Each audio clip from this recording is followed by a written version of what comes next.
Martín Lustó. Martín Lustó es economista por la Universidad de San Andrés, con un máster en economía por la London School of Economics. Fue ministro de Economía y Producción de Argentina en 2007 y 2008, durante el gobierno de Néstor Kirchner. Tiene una amplia trayectoria tanto en la administración pública del vecino país como en el sector privado. Ha dado clases en prestigiosas universidades de Argentina y del Reino Unido. Es autor de diversos libros y artículos académicos. Actualmente socio de la consultora LSG y en octubre fue electo diputado nacional por el Frente Político UNE. Muchas gracias, Martín, por tu presencia y bueno, los dejamos con nuestro invitado.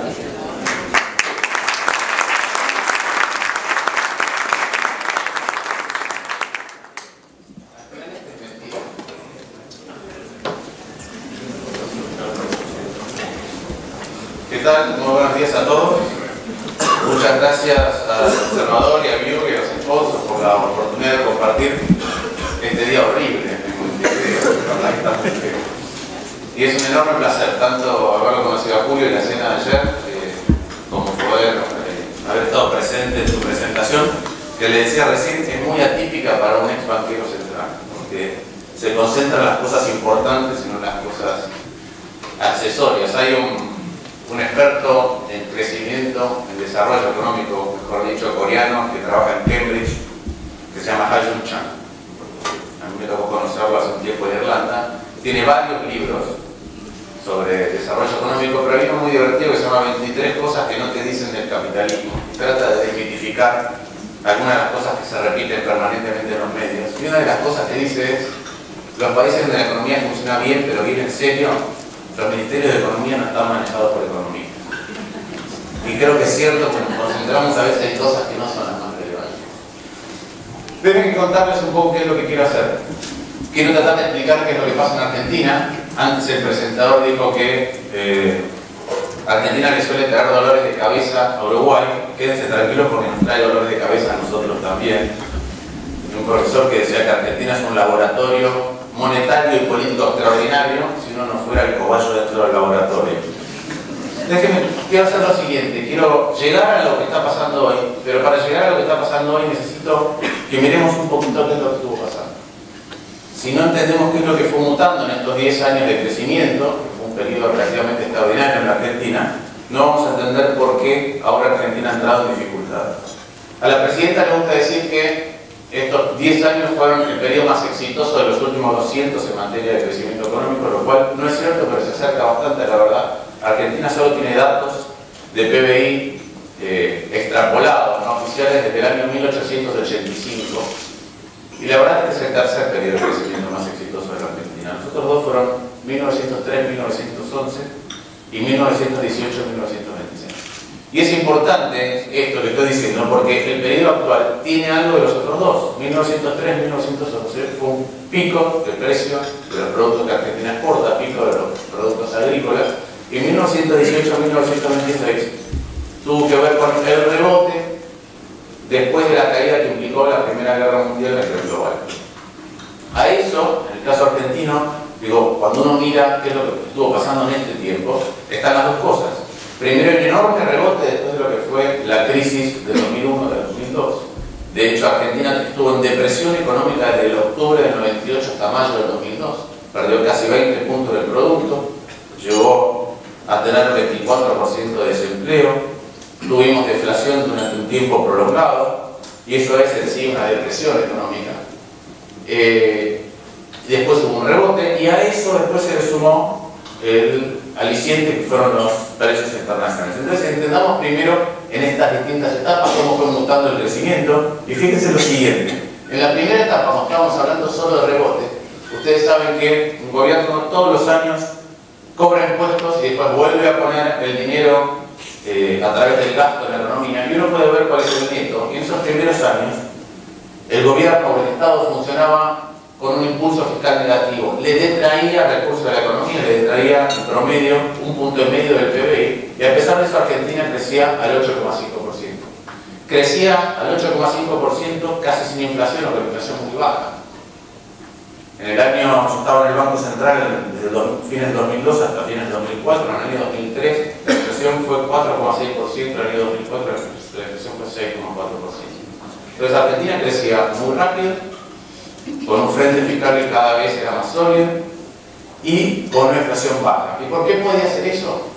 Porque la verdad que durante la depresión económica habíamos llevado a dos rincones excluidos a gran parte de los trabajadores. Uno de cada 4 trabajadores no podía encontrar empleo, y por otro lado a las máquinas. La capacidad instalada era tan grande con respecto a lo que se utilizaba que apenas hubo un cambio de precios relativos, apenas tuvimos una devaluación que hizo que Argentina fuera competitiva. Los dos factores empezaron a ser incorporados a la actividad económica y empezamos a crecer de manera muy fluida, sin ningún tipo de restricción, sin tensiones en casi ningún lugar. El tipo de cambio, obviamente, voy a hacer una pregunta, ¿todo el mundo sabe lo que es el tipo de cambio real? Porque a veces los economistas hablamos. ¿Sí?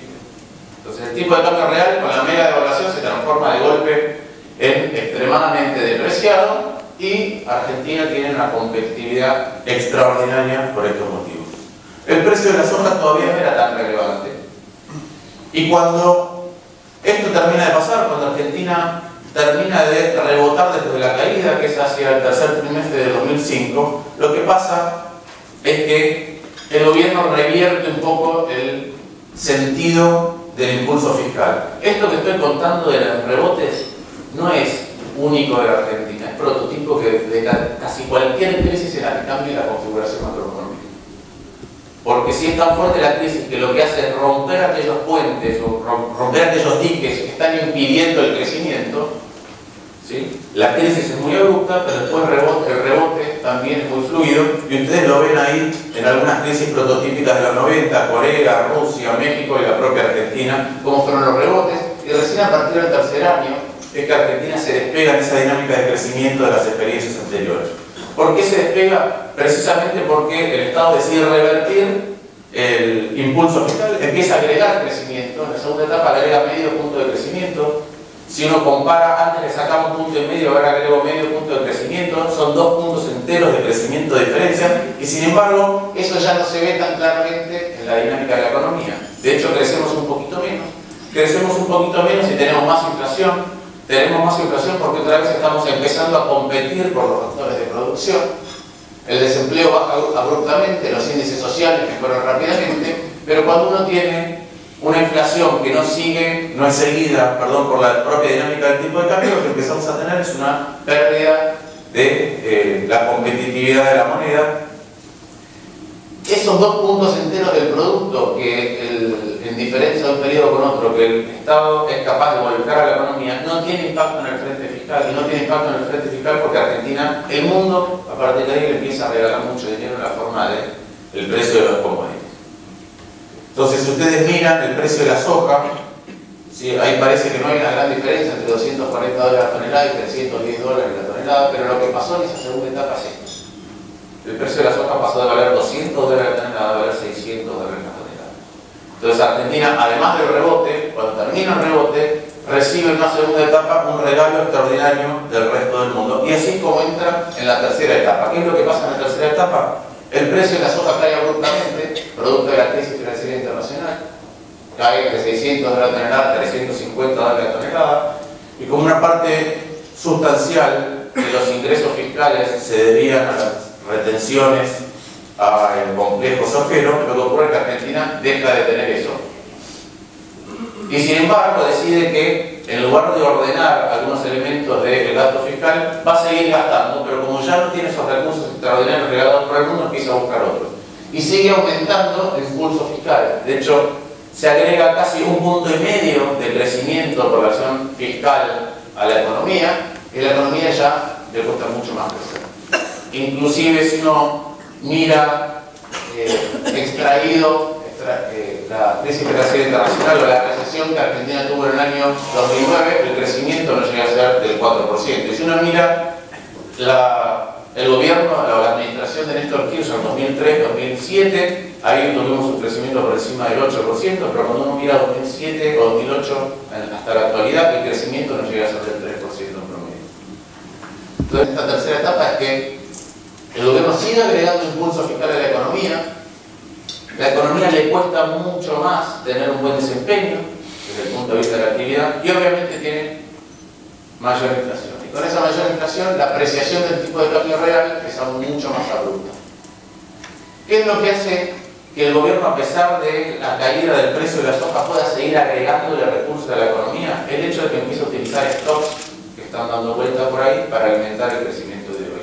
Y esas son fuentes extraordinarias de financiamiento, que son, después del precio extraordinario de la soja, la estatización de los fondos de pensión. Yo escribí todo un libro, el primer libro era sobre la coparticipación del sistema, la coparticipación fiscal en la Argentina y el sistema provisional. Yo creo que el sistema de capitalización no es el adecuado para sociedades con una estructura socioeconómica como las nuestras, pero de ahí estatizarlo solo porque necesito alimentar el crecimiento de corto plazo sin mirar qué es lo que estoy haciendo con el sistema previsional a largo plazo. Es un problema. Cuando esos fondos dejaron de tener relevancia para poder seguir alimentando el crecimiento del gasto, en el año 2010 al principio se dio una pelea por la utilización de la reserva del Banco Central, y cuando eso dejó de tener impacto, directamente se cambió la carta orgánica del Banco Central y se permitió duplicar el ritmo de expansión monetaria para financiar el tesoro.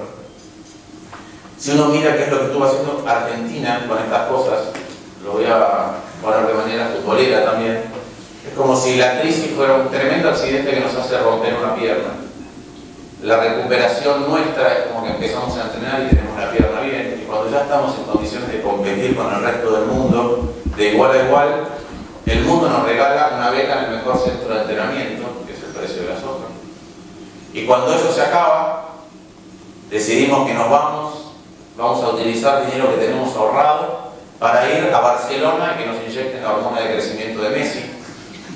La hormona de crecimiento de Messi hoy nos hace jugar como Messi, pero dentro de 20 años no sabemos qué nos va a hacer, porque somos casi un experimento. Y eso fue la estatización de las JP. Dentro de 20 años lo vamos a pagar. Cuando eso se acaba, vamos a un laboratorio que no tiene la patente de la hormona de crecimiento, pero es un laboratorio bastante serio. Y cuando eso se acaba, vamos a un falso médico y decimos: inyectame cualquier cosa, porque quiero seguir creciendo. Y eso es la emisión monetaria. Entonces, es cierto que Argentina se estuvo desendeudando con los mercados, pero nos hemos estado endeudando con un futuro que cada vez nos trae la factura más pronto. Primero a 20 años, después a 3 años. ¿Por qué a 3 años? Porque se hace, en el año 2010 decidimos que íbamos a usar reservas para pagar deuda, y por eso liberar otros recursos fiscales para seguir aumentando el gasto. Eso es evidente que nos trajo la factura 3 años después, porque hoy tenemos un cepo, entonces las reservas escasean. Y finalmente, cuando se reformó la Carta Orgánica del Banco Central y decidimos usar emisión a mansalva para financiar el aumento del gasto, eso trae inflación entre 12 y 18 meses después. Entonces, si uno mira cuál fue la magnitud de ese salto del gasto, realmente se asombra. ¿Por qué? Porque si uno compara con los 90, en los 90 el Estado, nación, provincia y municipios representaba más o menos 29 puntos del PBI. Esta fue la caída que implicó la crisis, la recuperación. Ya en el año 2006 habíamos alcanzado o habíamos superado toda la serie de los 90. En el año 2007 habíamos superado nuestra serie histórica en términos del peso del Estado comparado con el PBI, y desde ahí siguió creciendo. De hecho, llegó a crecer 10 puntos del PBI en apenas 5 años. Ese salto, o ese aumento del Estado, fue el que hicieron las economías de Europa Occidental entre los 60 y los 80, aumentando enormemente el estado de bienestar. Nosotros lo hicimos en 5 años de manera un poco sostenible. ¿Cuánto es el aumento del gasto de los últimos 5 años? Una cifra secada porque hemos tenido apreciación cambiaria, pero para medirlo en dólares son $3.000 adicionales por año por habitante. Quiere decir que para una familia son $12.000 por año por habitante. Quiere decir que hay $1.000 por mes por familia en la Argentina de aumento del gasto en los últimos 5 años. $1.000 por mes que deberíamos percibir en salud, educación, infraestructura, seguridad, y que todos aquellos que visitan la Argentina ven que no ha habido demasiado cambio en estos últimos 5 años en ninguno de esos frentes. Entonces la pregunta que nos tenemos que hacer es: mientras decidimos gastar cada vez más financiándolo con stocks de manera insostenible y perdiendo la fortaleza fiscal, Argentina llegó a tener 4 puntos del PBI de superávit primario, ¿sí?, en esta época en la que el gobierno actuaba contractivamente desde el punto fiscal en la economía, y después fue perdiendo eso. La diferencia entre la línea roja y la azul, si uno considera todos estos ingresos extraordinarios o no, pero fue perdiendo hasta entrar otra vez en déficit. Y la pregunta es, expandimos mucho el Estado, entramos en déficit, ¿y en qué se fue?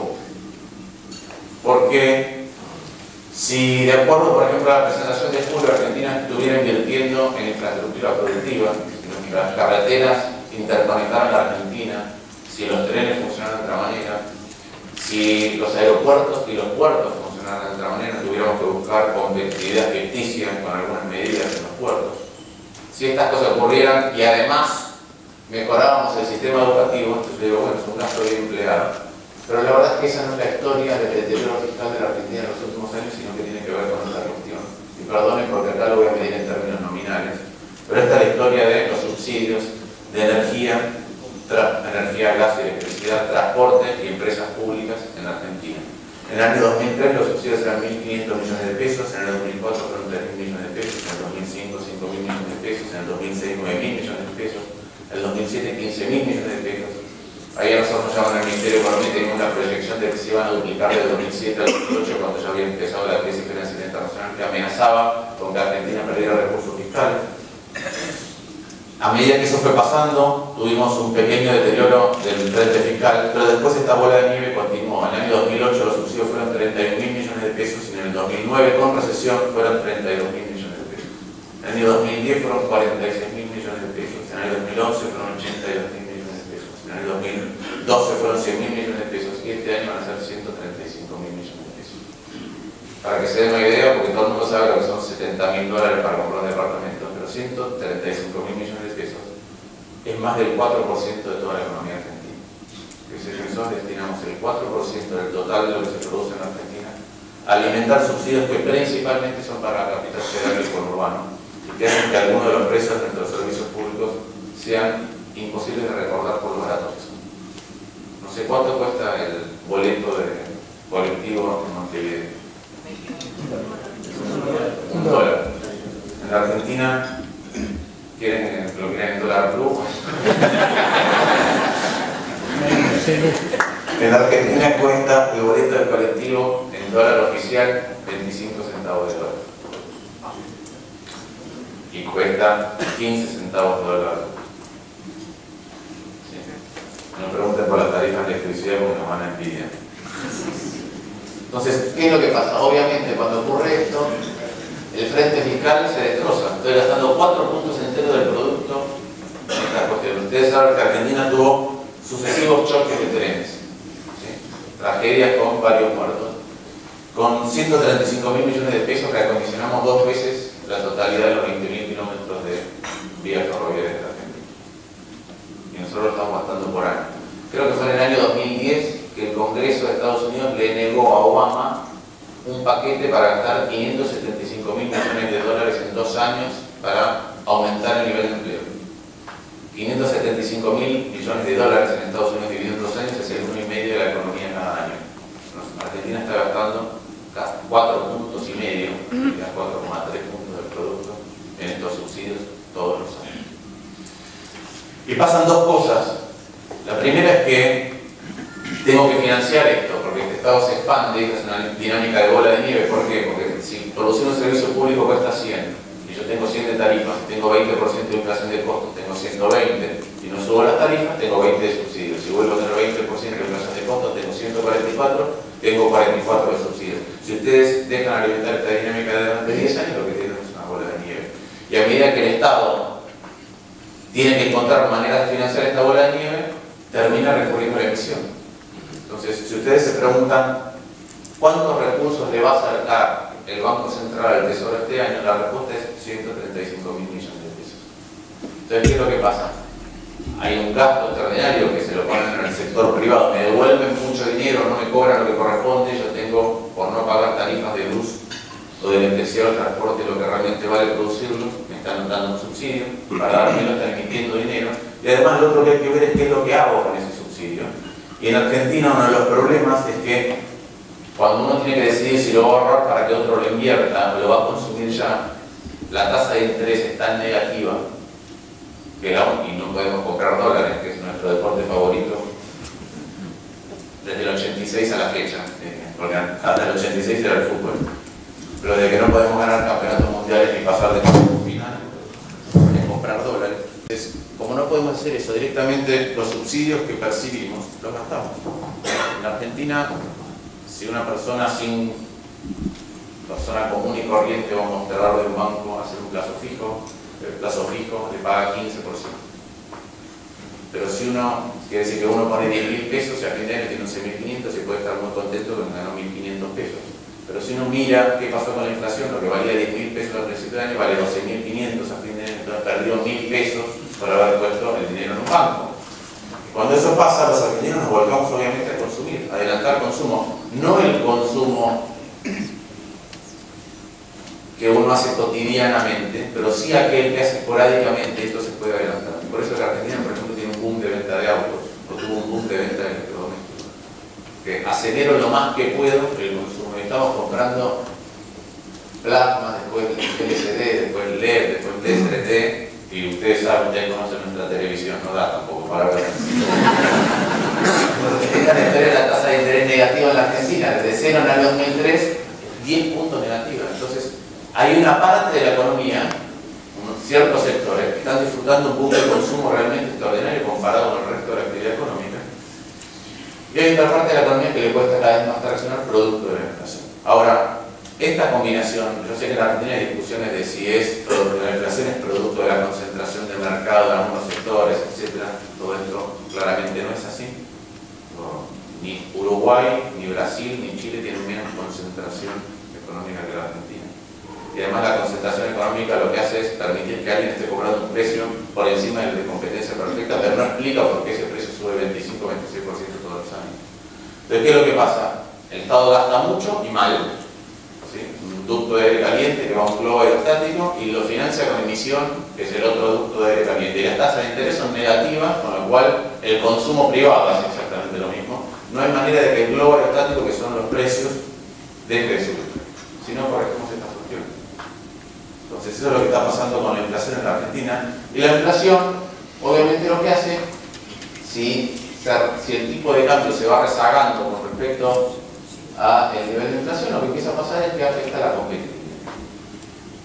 Y acá tienen ustedes medido de dos maneras distintas, ¿sí? Tipo de cambio real y tipo de cambio nominal. A la derecha, en la línea azul, van a ver el tipo de cambio nominal, y a la izquierda el tipo de cambio real, tanto comparado con Estados Unidos como con el resto de los países con los que Argentina comercia. ¿Qué es lo que estuvo pasando? Nosotros tuvimos 1 a 1, mega devaluación que llegó casi a, 1 a 1, mega devaluación, caída, ¿sí? Después del overshooting, estabilidad del tipo de cambio durante mucho tiempo y después una depreciación más acelerada. Yo me fui acá, me fui del Banco Central, el dólar valía 3 pesos, hoy vale 6. Subió 100% en 8 años y medio, eso es un poco menos del 9% por año. Pero los precios subieron a un ritmo del 20%, yo tengo 9, 20, 9, 20, 9, 20, entonces el dólar empieza a quedar barato. Y eso es lo que se aprecia cuando uno mira el tipo de cambio real. ¿Sí? Entonces uno tiene la mega devaluación, ¿sí? El ajuste del overshooting más el ajuste de los precios. El primer año, en el año 2012, hubo 40% de inflación en la Argentina, con lo cual esta baja es mayor que la del tipo de cambio nominal. Y después, relativa estabilidad, y después empieza desde acá una tendencia claramente declinante que tiene picos y valles de golpe, principalmente por lo que ocurre con Brasil y con el dólar. Esta es la depreciación de Brasil en la crisis, esta es la reapreciación de Brasil, y acá uno tiene periodos de relativo estancamiento cuando lo que ocurre es que el dólar se deprecia con respecto al mundo, y ahora como hemos acelerado la tasa de depreciación, lo mantenemos relativamente constante. Pero tiene una dinámica complicada, que es distinta de la que ocurre en otros países de la región, porque yo puedo tener un tipo de cambio que se aprecia nominalmente, cuando el tipo de cambio se aprecia nominalmente en un contexto de estabilidad, puede estar compensado por mayor flujo de inversión o por un contexto en el cual se alienta la inversión. Distinto es cuando el tipo de cambio real se empieza a apreciar por un problema de inflación, porque el contexto es mucho más volátil y no hay ganancias de productividad que compensen la apreciación nominal del tipo de cambio. ¿Sí? Entonces, es distinto, una cosa es durante un tiempo yo puedo convivir con una apreciación real del tipo de cambio cuando lo que tengo es mayor financiamiento público y privado, ¿sí? Pero si la apreciación del tipo de cambio está dado por un contexto cada vez más inconsistente o cada vez menos perdurable en el tiempo, producto de que me afecta mi percepción de largo plazo, que es una apreciación del tipo de cambio real, dinamizada básicamente por una inflación galopante, entonces los problemas son mucho más difíciles de contener. Y esto es exactamente lo mismo cuando ustedes lo miran desde el punto de vista del salario. Ustedes tienen acá lo que aumentó el salario en dólares en la Argentina, salario formal en dólares. Esta es la caída de la convertibilidad, enorme ganancia de competitividad a costa del poder adquisitivo de los trabajadores, la suba, e inclusive ya ven que estamos 70% por encima del valor del 2001, inclusive si lo corregimos por el aumento del salario en dólares, el aumento del salario en Estados Unidos, estamos un 30% por encima del valor del 2001. Entonces, ¿de qué magnitud es la pérdida o la de competitividad de nuestra moneda? Depende de con qué la comparemos, ¿sí? Entonces, ¿por qué digo depende de con qué la comparemos? Porque para mirar qué es lo que está pasando con el balance de pagos hay que agregar una cosa bastante particular en la Argentina, ¿sí? Que los argentinos compramos dólares. Entonces, no podemos decir que el tipo de cambio es de equilibrio porque nos deja una situación en nuestro intercambio de flujos con el resto del mundo que puede perdurar en el tiempo, sino que le tenemos que agregar que cuando hay alguna distorsión con respecto a la percepción del futuro, los argentinos compran dólares y la demanda adicional por divisas que es distinta de lo que ocurre en otros países. Entonces, para evitar caer en esas cuestiones de, bueno, ¿qué tipo de competitividad queremos recuperar? ¿La del año 2006-2007? Entonces, el dólar tendría que valer casi 9 pesos. ¿Qué tipo de cambio que queremos, qué competitividad queremos recuperar? La de fines del 2009 tiene que valer casi 8. La del primer trimestre de 2011 tiene que valer casi 7. Entonces son referencias nada más que para tener en mente. ¿Y qué es lo que pasa cuando el tipo de cambio en la Argentina, cuando el dólar se empieza a quedar barato? Los argentinos nos damos cuenta rápidamente de esto de 9.25, 9.25, 9.25, básicamente porque en los últimos 36 años tuvimos 14 recesiones y 7 crisis sistémicas. Entonces, tenemos como muy entrenado el olfato para saber que algo va a pasar y empezamos a comprar dólares, que es lo que decía antes. Y ustedes ven desde el pico de reservas, empezamos a comprar dólares, de golpe se empezó a acelerar eso cuando la recesión fue esto es insostenible y pusimos un cepo. Y el cepo durante un tiempo mantuvo el nivel de reservas, pero después lo que empezó a tener es una reanudación de la caída. Estas caídas verticales son pago de la deuda en dólares, pero independientemente de que inclusive si yo corrijo por estas caídas verticales, la dinámica de la caída de reservas es llamativa y de hecho se ha acelerado en la última semana. Si no tiene un cepo, de todas maneras ocurre esto. La respuesta es que el cepo, las reservas son como el agua en una bañadera. Entonces el cepo es como no tengo un tapón y le pongo una toalla. Y pasan dos cosas. La primera es que la toalla eventualmente se moja y sigue filtrando agua. Y la segunda es que en cuanto pongo la toalla, las canillas se cierran. Entonces no entran dólares porque tengo un cepo y no los puedo sacar. Y además, los incentivos del sistema, una vez que está el cepo, porque el cepo generó dos tipos de cambio distintos, el paralelo, o ahora lo llamamos blue, pero el paralelo y el formal, empieza a haber incentivos bastante extraños para comportamientos que son, diría, patológicos para la economía. Entonces tenemos una caída de reservas que continúa a pesar del cepo, y me dice, ¿qué es lo que estuvo pasando? ¿Por qué el cepo no logró contener el problema?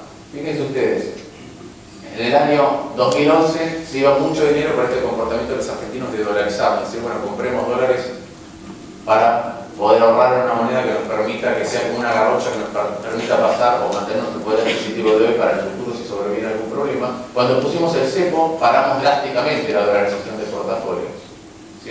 Al mismo tiempo no dejamos distribuir utilidades y dividendos al exterior, remitirlos, y eso también aportó un poco a que se detuviera la sangría, ¿sí? Pero por otro lado, dejó de entrar dinero. Los préstamos que venían del exterior, ¿sí?, ya sea de casa matriz o del sector financiero internacional, se detuvieron drásticamente. Y después empezó a pasar otra cosa, que es los argentinos nos convertimos, como dijo Julio, en la agencia de turismo de Latinoamérica. Ir a Argentina a comprar pasajes en uno lleva dólares, los cambia en el mercado del blue y va a pagar pasaje con el dólar oficial y es extremadamente barato. Y entonces el flujo de turismo se revertió de una manera drástica. De estar en equilibrio pasamos casi a perder entre 10 y 11 mil millones de dólares de reservas, que hoy son un poco más de un tercio de las reservas por año. Solamente por turismo. Entonces, ¿qué es lo que pasó? Pasó que, en primer lugar, cerramos las canillas, dejaron de entrar. Y después se mojó la toalla. ¿Qué se mojó la toalla? Que aquel que tiene dólares dice, bueno, hago compras al exterior, o viajo al exterior y aprovecho para viajar ahora, o peor, compro autos alemanes. Entonces, aquellos que tienen dinero para viajar al exterior, comprar autos alemanes, están comprando dólares baratos en Argentina. Funcionamiento extremadamente patológico. De hecho, a mí me gusta ponerlo de otra manera, que tiene que ver con lo siguiente. Entran por el complejo sojero en la Argentina 23 mil millones de dólares de exportaciones de dólares. ¿Sí? Entran divisas por 23 mil millones de dólares. ¿Por dónde se van? Se van en el déficit energético que hace poco tiempo no existía, 6.500 millones de dólares. En el déficit automotor, que se duplicó por auto, 6.500 millones de dólares. Y en turismo, 10.000 millones de dólares. Quiere decir que se van todo lo que nos regala el mundo en imprevisión en materia energética, en falsa reindustrialización y en los incentivos perversos que el CEPO indujo.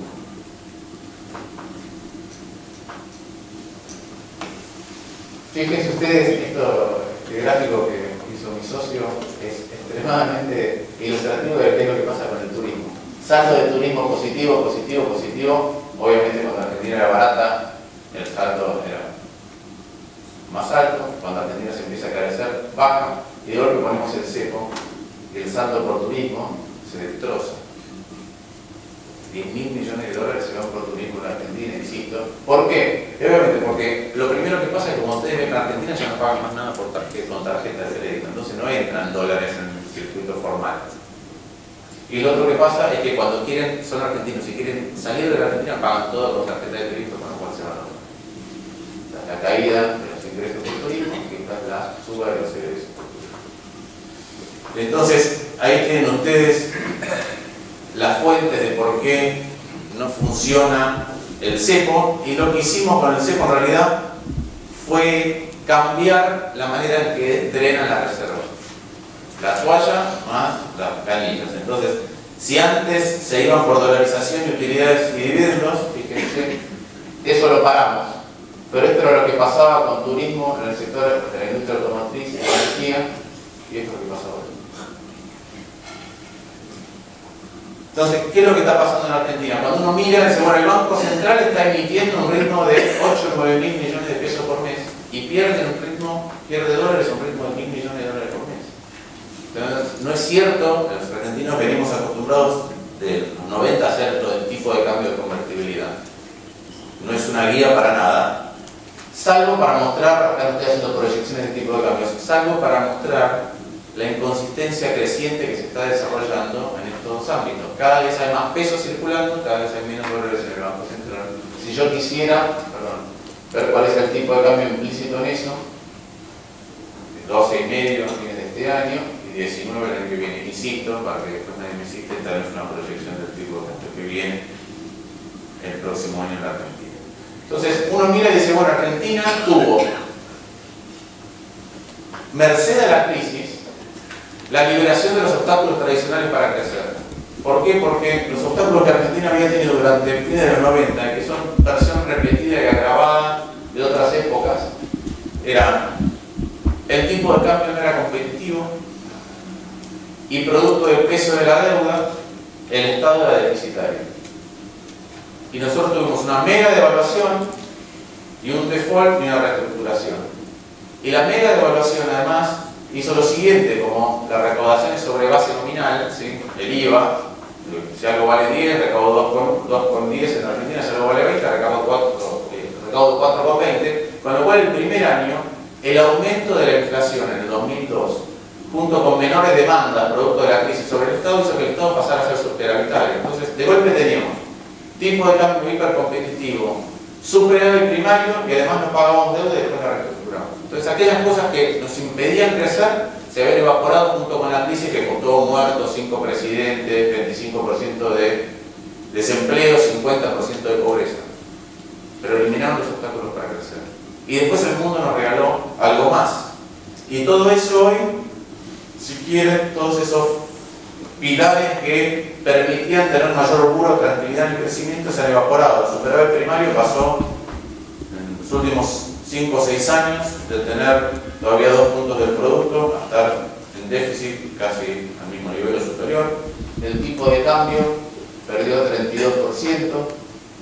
La cuenta corriente empieza a registrar cifras negativas, luego Argentina positiva durante mucho tiempo. Las reservas internacionales medidas en porcentaje del PBI cayeron 60% y el balance energético pasó de ser positivo a negativo.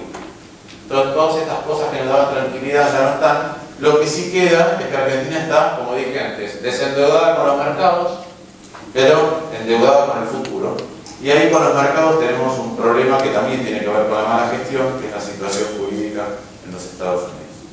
Entonces, ¿qué es lo que uno ve para adelante que puede ocurrir con la economía? Vuelvo hemos perdido los pilares básicos de crecimiento Y tenemos un nivel de inflación alta y es muy difícil moderar la inflación y revertir el signo de crecimiento. Entonces ustedes miran lo que estuvo pasando.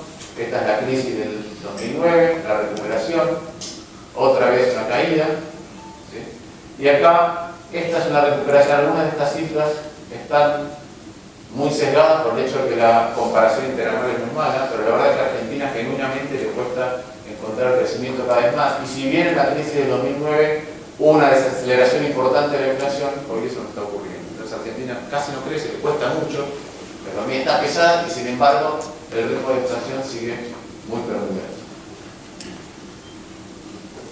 Cuando uno mira si eso puede cambiar a futuro, tenemos que ver cuáles son los componentes que podrían ser motores de crecimiento, y entre el consumo privado y la inversión se llevan casi el 90% de la economía argentina. En el contexto actual, como decía antes, de incertidumbre e inflación alta, donde uno no sabe si el año que viene cuáles van a ser sus costos laborales, si el tipo de cambio va a ser menos competitivo o no, si va a haber desdoblamiento o no, obviamente eso le pega a la inversión.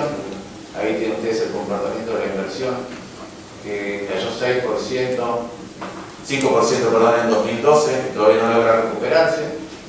Y cuando uno mira qué es lo que puede pasar con el consumo, lo que tiene que mirar es la masa salarial total real, es decir, cuánta gente va a estar trabajando, si va a haber más gente o no, y si en promedio van a ganar más en términos reales que el año pasado. Y las dos cosas son muy difíciles. De hecho, a la economía argentina en los últimos años ya casi no está generando puestos de trabajo en el sector privado, y ya este año y el año que viene se va a repetir, va a haber una discusión muy importante sobre cuál es el nivel salarial, pero casi nadie, por la suba que antes mostraba el salario en dólares, va a estar en condiciones de dar aumentos salariales por encima de la inflación. Entonces lo que voy a tener es que no va a haber aumento de la mano de obra, casi no va a haber aumento, o en términos del poder adquisitivo del salario, ergo no voy a tener mucho más dinero en la calle para consumir. Y entonces, si miro lo que pasa con el consumo, miro lo que pasa con la inversión, es muy lógico pensar que a la economía argentina le va a costar crecer. ¿En dónde se ve crecimiento? Como decía antes, en aquellos bolsones que tienen anomalías. La venta de autos. Mientras la economía puede crecer este año 2%, la venta de autos ya creció en lo que va del 2013 casi 20%. ¿Por qué? Porque la gente adelanta el consumo. Cuando yo era chico cambiábamos el auto cada 6 años, y la gente lo cambia cada 2 años. Y de hecho una vez a la presidenta, para hacerle hincapié en el problema que significaban las tasas de interés reales negativas, que llevamos el cálculo de un auto base, el auto más vendido en la Argentina, uno compraba un 0 kilómetro de este auto en el año 2007, principio de 2007, lo vendía a fines de 2008 y había ganado 8% en dólares, perdón, 8% en pesos, y la tasa de interés del banco era 11%. Entonces, claro, todo el mundo cambia el auto. Y peor es lo que pasa con los autos de alta gama. Los autos importados, alemanes, británicos, crecieron al 70%. 70% en la economía que no crece. ¿Por qué? Porque la gente salió a comprar dólares a través de la compra de autos importados. Hemos batido otro récord de comportamiento extraordinario. Los argentinos ahorramos en Mercedes. Lo mismo pasa con la construcción. ¿Qué es lo que le pasa a la construcción? La construcción sufrió inmediatamente, la compraventa de inmuebles sufrió el efecto del cepo porque generó dos tipos de cambios. Entonces hay un problema de falta de coordinación entre la oferta y la demanda, mismatch del precio. Yo tengo un departamento que vale $300.000, pero que está del otro lado tiene los dólares. Dice, bueno, pero ahora los dólares que yo tengo valen 70-80% más. Entonces eso genera un problema en el stock, pero en el flujo, como no se pueden comprar dólares y no todo el mundo llega a comprarse un auto importado, o hay gente que además piensa que no es una buena inversión, lo que hacen con los pesos que sobran es ponerlos en pozos de proyectos, de departamentos o de oficinas, y por eso que también la construcción crece. Pero cuando uno mira el consumo masivo, la verdad es que viene marchando a otra velocidad y en algunos rubros en que se hubiera estancado o cayendo. Entonces, esta es la situación con la que se enfrenta Argentina. Tiene pérdida de competitividad, tiene un problema fiscal. El problema fiscal lo que hace es que no sean posibles devaluaciones fiscales. Podemos subrogar, pero la verdad es que no hay mucho margen. Cuando un gobierno está emitiendo para financiar 4 puntos del producto de subsidios que están en su inmensa mayoría mal asignados, la verdad es que no tiene margen para hacer una devaluación fiscal. Tenemos un problema de tipo de cambio, un problema de tipo de cambio sin margen fiscal hace que no podamos corregirlo de otra manera. Ese problema de tipo de cambio generó un drenaje de las reservas. El drenaje de reservas se trató de resolver con un cepo. El cepo introdujo problemas adicionales y esta altura creó una brecha que, como mostraba antes, tiene un montón de incentivos perversos para que las reservas sigan cayendo. Entonces ese es el escenario en el cual la presidenta pierde las elecciones a nivel país. Para mí el impacto de la economía fue enorme porque tuvo impacto en los 3 lugares o en todos los ámbitos donde el oficialismo perdió. Primero, la pérdida de la competitividad impacta mucho en las economías regionales, muchísimo. ¿Sí? Y en todos aquellos lugares donde tradicionalmente le ha ido bien de las economías regionales, el oficialismo se llevó una sorpresa. Segundo, impactó también el conurbano. ¿Sí? Porque a pesar de que yo aumento los subsidios y los planes sociales, la gente ya entendió que al día siguiente se lo come la inflación. Impactó tremendamente en las clases medias, que no toleran, las clases medias urbanas no toleran todas estas restricciones y cepos y los modos. Y finalmente, si a eso uno le agrega todas las denuncias de corrupción, ¿sí? Y se sienten mucho más, o calan mucho más hondo cuando la economía no tracciona y entonces a uno no le va bien, entonces realmente uno le puede asignar a la economía un impacto enorme en las elecciones. Y a las elecciones se le sumó después el episodio de salud de la presidenta. Y entonces, una vez que la presidenta volvió, tuvimos estas novedades con respecto a cambios de gabinete. Entonces, para intentar leer qué es lo que está pasando. Yo creo que por estos motivos, el resultado de las elecciones, pero particularmente por su salud, la presidenta que todo lo que había hecho hasta ahora, que es designar un jefe de gabinete en el cual pueda delegar. Porque el proceso de toma de decisiones de la administración actual es un proceso con un centro y una radialidad muy grande en la cual no hay unidad de criterio en todos aquellos rayos que van hacia el centro. Entonces, por ejemplo, en economía pueden ir 4 o 5 personas distintas a dar un diagnóstico distinto, sin que haya una instancia de debate previo y filtro. Y eso genera un comportamiento bastante irregular o poco consistente. Y ahora la presidenta designó a alguien que puede ser filtro de esas cosas y además que tiene muy buena llegada con el resto del arco del peronismo porque es un gobernador exitoso peronista. Entonces, eso para mí es una buena señal. Y por otro lado, la otra buena señal es que designó, o mejor dicho, unificó el comando en el Ministerio de Economía. Uno puede tener diferencias con el Ministro de Economía con respecto a cómo él percibe cuáles son los problemas de la economía y cuáles son sus posibles soluciones. Pero no es un hecho menor que haya unidad de criterio, porque antes realmente era un lío cotidiano cómo se diagnosticaba qué es lo que estaba pasando y cómo se tomaban las decisiones.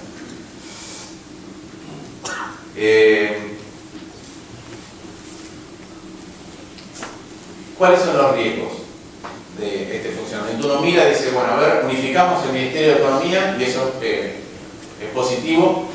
Tenemos un jefe de gabinete que va a ser de sostén y de filtro para un montón de cuestiones y que se debería encargar tal cual es la figura, tal cual fue diseñada la figura de la Constitución Nacional, de ser un primus inter pares y de ser una suerte de primer ministro. no queda tan claro que entre el pragmatismo de un gobernador peronista y la visión que tiene el ministro de Economía actualmente en la Argentina no vaya a haber tensiones. Yo creo que las va a haber. Y la pregunta es si no se va a intentar una vía de ir otra vez por el costado de la presidenta con alternativas que son más creativas, más heterodoxas y muchas veces más problemáticas.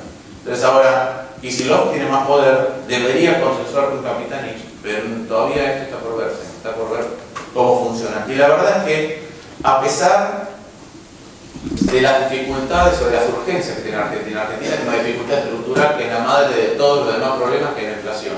Está relacionada con cualquier otra cosa que haya yo nombrado antes como inconveniente, pero además tiene una urgencia que tiene un drenaje de reservas extraordinario. Es el único país de Latinoamérica que está perdiendo reservas y además las estamos perdiendo a un ritmo de 30% por año. El resto de los países, inclusive aquellos que han experimentado salir de capital como Brasil, de hecho este año han tenido las reservas o mantienen las reservas al mismo nivel que antes. Entonces, ¿cuáles son las maneras de comprender este fenómeno? ¿Sí? De cuál es su origen y cuáles son sus posibles soluciones? Y nosotros solamente podemos intuir en base a cuáles son las cosas que ha manifestado en público o en privado Kicillof antes. Está convencido de que cualquier devaluación abrupta y bajar el salario de los trabajadores transfiere recursos, ¿sí?, de un grupo a otro, y eso es cierto. La pregunta es si eso no ocurrió o no está ocurriendo ya en la Argentina. La segunda es que tiene una visión bastante intervencionista sobre cómo corregir este problema. Tengo que mirar en detalle cada uno de los sectores para ver qué tan rentables son y ver en qué medida les permito tener un tipo de cambio distinto. El tipo de cambio distinto puede ser porque la Argentina entra en múltiples tipos de cambio, cosa que yo no creo, o porque le permito subir sus precios de manera diferencial. En su momento, cuando después del 2011 de la elección, Argentina podría haber nacionalizado otra vez las tarifas de servicios públicos, él prefirió cambiar la cuarta orgánica del Banco Central para seguir financiando el aumento de gasto.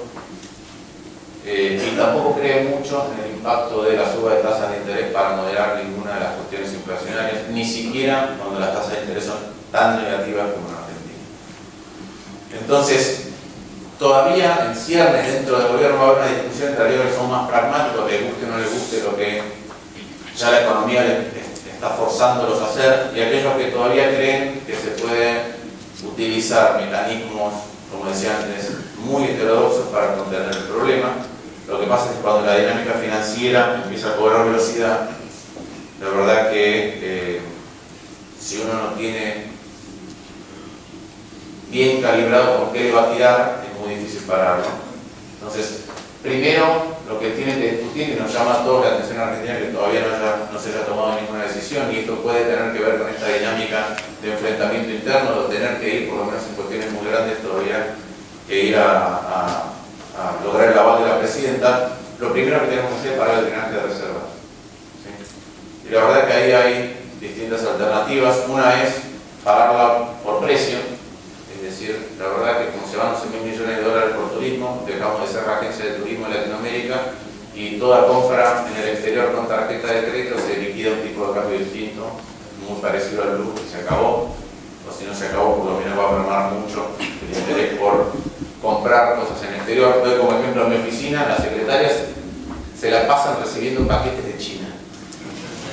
Entran unos paquetes con unos sellos en chino y entran a un lugar que se llama, no sé si Alibaba, no sé qué, y compran chuchería de China, que es extremadamente llamativo. Hace poco también alguien dijo que iba a dejar de emitir pasajes, que los argentinos salieron desesperados a emitir pasajes que se cancelaron. Creo que, no me acuerdo qué agencia había, que qué aerolínea dijo, pongo a la venta no sé cuántos pasajes, dijo, tengo un tope de 40.000 pasajes para los próximos 6 meses y se agotaron en 2 semanas.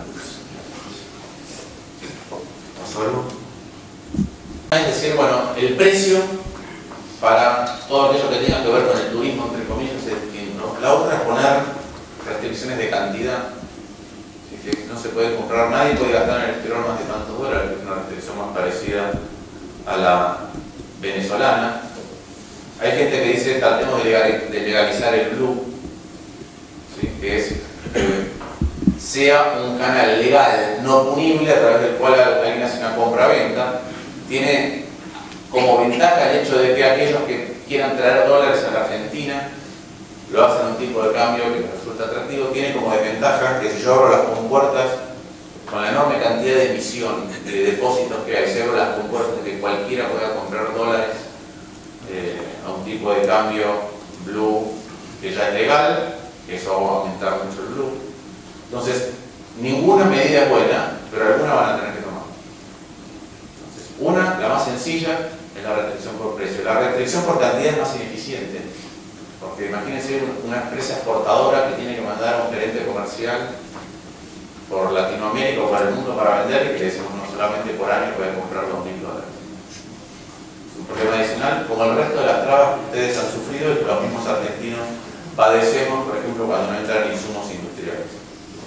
Y legalizar el blue tiene el riesgo que les acabo de mencionar, pero como decía, algo se tiene que hacer. Por otro lado, hay que ver cómo se abren las canillas. No se abren las canillas si no normalizamos la economía.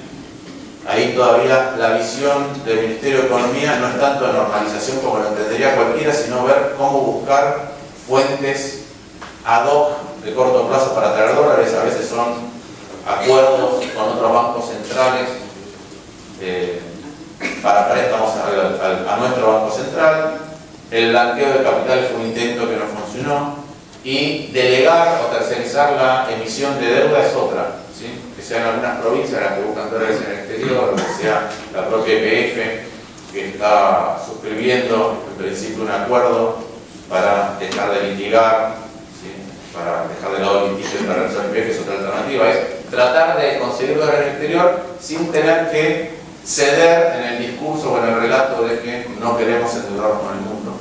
Y esas son las alternativas que se están barajando, pero como decía antes, la dinámica tiene otros inconvenientes, y la dinámica es que si bien el gobierno dice otra manera de aumentar esto o de aumentar el flujo de dólares hacia la economía argentina es seguir expandiendo las exportaciones, y ya el jefe de gabinete dijo que quiere tener una meta de 95.000 millones de dólares de exportaciones, la verdad es que en este contexto es cada vez más difícil importar.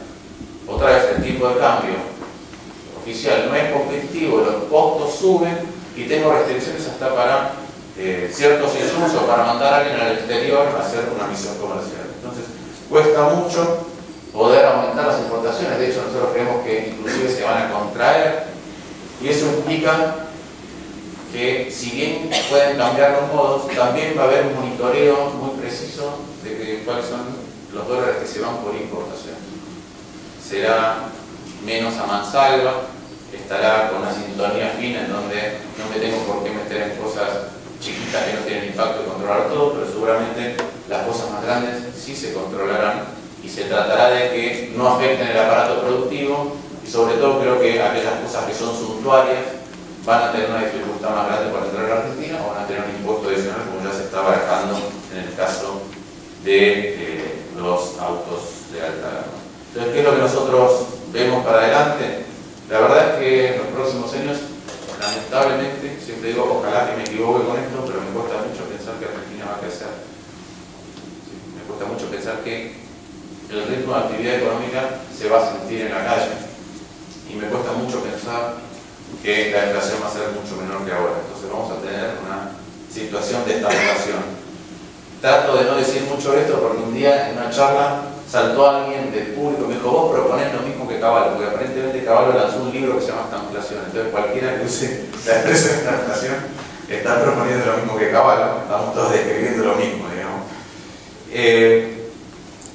Argentina no va a tener menos controles que ahora, va a cambiar los modos, no está Moreno, van a cambiar los modos, pero va a tener que tener controles, porque la situación estructural que estoy describiendo se podría corregir si todas las medidas fueran consistentes, fueran en el mismo sentido y tuvieran volumen suficiente, pero todavía vemos que por discusiones internas, por falta de convicción, por problemas de diagnóstico, no está eso, con lo cual estamos tomando una medida, después otra, a veces inclusive son contradictorias entre sí. La negociación salarial va a ser compleja el año que viene, y hay un problema adicional acá con respecto a esto que estaba diciendo de no mirar a la economía de manera sistémica. Porque inclusive el año pasado, o este año, lo que pasó es que, producto de la salida de dólares, ¿sí?, también hubo contracción monetaria. Entonces eso fue un ámbito en el cual la política monetaria jugó relativamente neutra con respecto a la inflación. Pero si yo contengo la salida de dólares, lo que empieza a pasar es que ese efecto contractivo monetario o neutro monetario pasa otra vez a estar del lado expansivo, y entonces es muy difícil otra vez pensar que, a menos que se hagan todas las cosas al mismo tiempo, Argentina puede tener un tiempo en el cual reordena el frente fiscal y el frente monetario, y entonces se permite tener una depreciación un poquito más alta porque tiene los otros dos frentes más tranquilos. Con lo cual hay muchas inconsistencias por trabajar que son difíciles cuando no existe unidad de criterios en todo el gobierno. No sé si vale la pena meternos en esto, ¿sí? Es una vez que uno ve qué es lo que está pasando con la economía, cuáles son las restricciones que tiene por su propio modus operandi el gobierno nacional, uno puede empezar a mirar qué puede hacer la oposición. Y la verdad es que, a pesar de que la elección fue muy mala en términos numéricos, guardismos de los propios votos para el oficialismo, la verdad es que, como se compara con una muy mala elección en el 2009, el gobierno va a tener quórum propio en ambas cámaras. Entonces no hay muchas instancias en donde la oposición pueda cambiar la manera o influir la manera en la que el gobierno está pensando. Esto es un proceso interno de digestión interna del propio gobierno, con actores nuevos que dan algunas señales de que puede ser más fácil coordinar, y otras, porque se han eliminado ruidos, y otras en las cuales todavía tenemos incertidumbre. Pero no hay ninguna otra cosa que se pueda hacer. Y la verdad es que cuando el sistema político tiene esta característica, es tan anómalo, es muy difícil que el resto de las cosas funcionen bien. ¿Por qué digo esto? Porque no es grave que un presidente gane con el 54%, pero sí es grave que gane con el 54% y que la oposición saque 18%. Porque entonces el que está a cargo tiene todo el derecho del mundo de pensar que tiene razón. Pero el resto no llegan a un tercio de lo que yo saqué. Entonces, primero tengo razón. Lo segundo es que el sistema político hacia adentro del propio partido gobernante funciona mal, porque uno puede hacer oposición interna cuando hay un polo atractivo afuera que empieza a ganar votos. Entonces yo puedo decir, ojo con esto, porque la verdad que se nos va el apoyo popular, porque estamos tomando esta medida que está mal, esta medida que está mal, esta medida que está mal, y a medida que la crítica a esas medidas hace subir a la oposición, yo hacia adentro puedo controlar un poco más o puedo tener matices.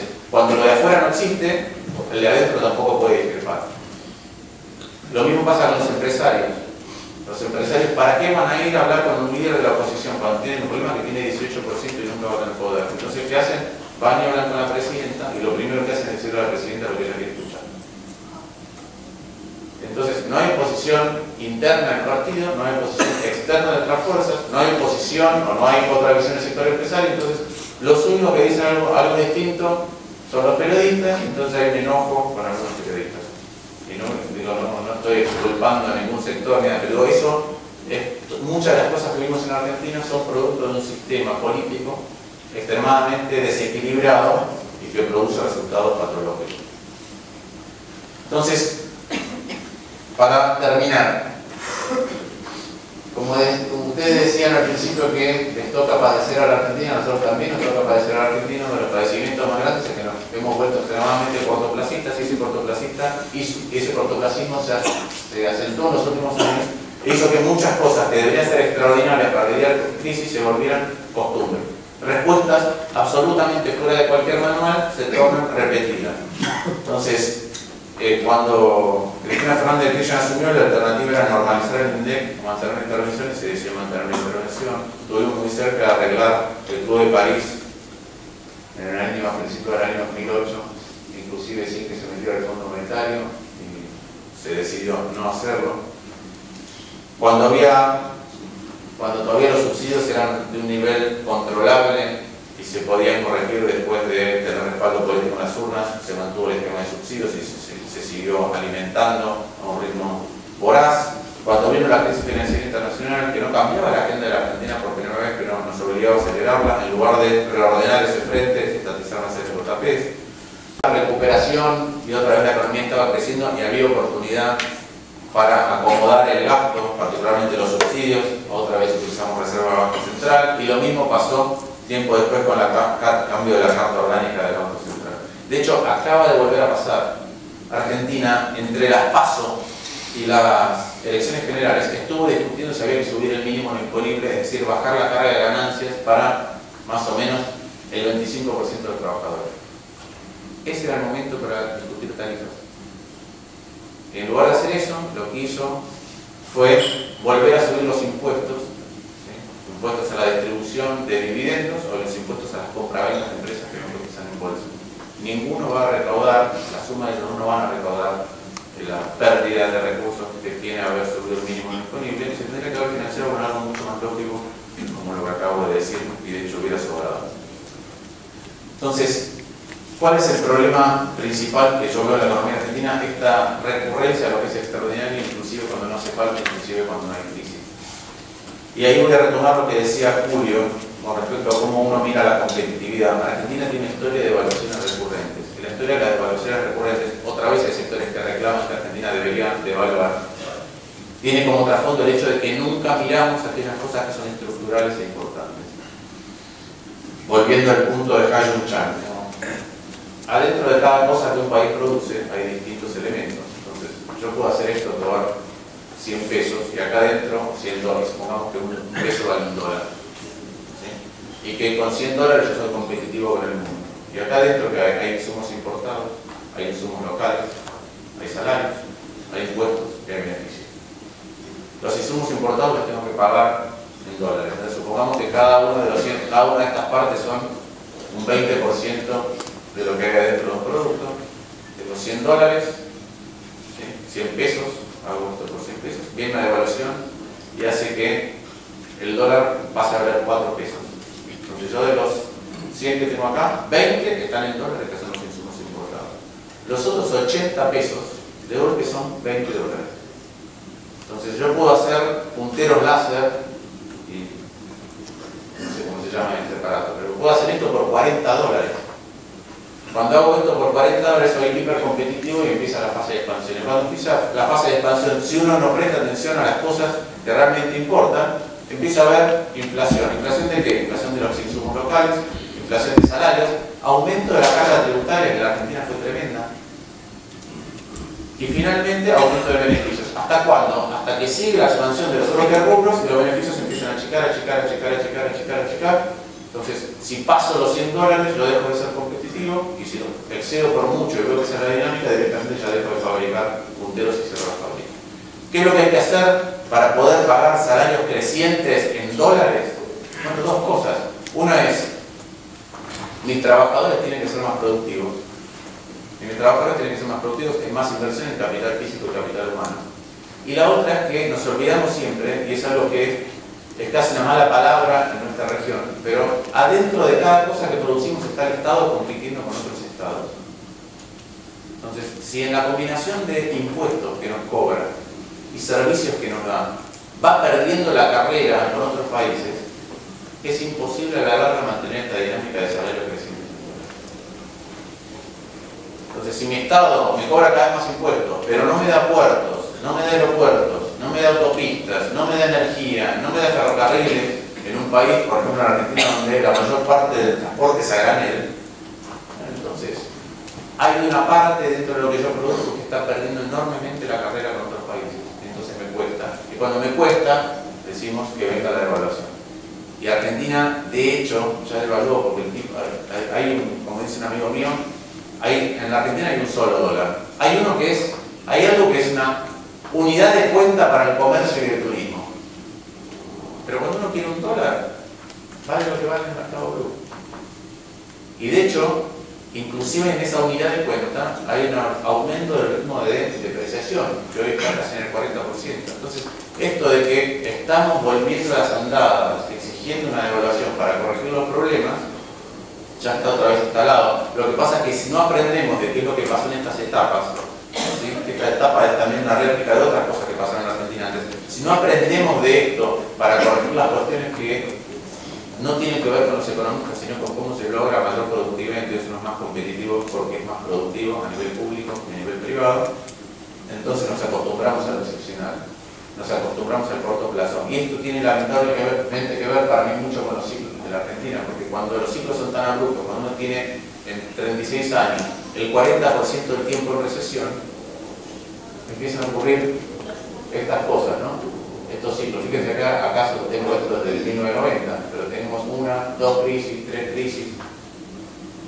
De hecho, yo que tengo 42 años me puedo acordar. Voy a dejar de lado la crisis de la deuda en 82 porque él tenía 12 años. Voy a dejar de lado la crisis del plan primavera porque tenía 15, pero desde que estudio. Hiperinflación en el 89, bones en el 90-91, tequila en el año 95, convertibilidad en el año 2001. Tengo 40 años, yo viví 4 crisis. Es un récord que no ocurre en casi ningún país del mundo, salvo en aquellos que están afectados por nosotros. Entonces, ¿qué es lo que pasa? Cuando ocurren estas cosas y tenemos la caída, por eso me gusta hablar de las etapas, porque cuando uno tiene la caída y el rebote, nos enamoramos del rebote, como si el rebote fuera algo que estamos logrando nosotros con otro tipo de políticas, cuando es algo que es normal en cualquier crisis tan profunda.